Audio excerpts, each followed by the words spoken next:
এরপর 2013 সালে হেফাজতে ইসলামের উপর নির্বিচারে গুলি চালিয়ে আমার দেশের আলেম সমাজকে হত্যা করে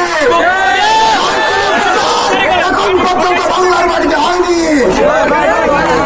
এরপরে এই সরকার 2018 সালে আমরা যখন কোন আন্দোলন করেছি আমাদের উপর তেমন নিপীড়ন করেছে, যার বিচার আমরা পাইনি, যা রায় দিয়েছিল সেই রায় আবার তুলে নেয়।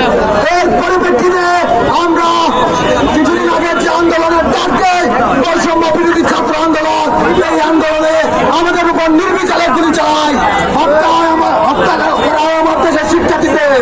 আমাদের দেশকে ভারতের অঙ্গরাজ্য বানানোর জন্য এই সরকার পায়তারা চালিয়েছিল, ভারতের রেল ট্রানজিট দিয়ে আমাদের দেশকে প্রায় বিক্রি করে দিয়েছিল। এই সরকারকে প্রতিহত না করতাম আমাদের হয়তো এই লাল সবুজের পতাকা থাকতো না, আমাদের হয়তো ভারতের জাতীয় সঙ্গীত গাইতে হতো, ভারতের পতাকা উড়াতে হতো। আমরা এই মুজিবকে হটিয়ে, শেখ হাসিনাকে হটিয়ে কালকে যে বাংলাদেশ প্রতিষ্ঠা করেছি, এই বাংলাদেশ বিজয় করেছি ঠিকই, আমাদের এটা রক্ষা করতে হবে। আমাদের এই রক্ষা করতে হলে আমাদের সবাইকে সেনাবাহিনীর ভূমিকা অর্জন করতে হবে।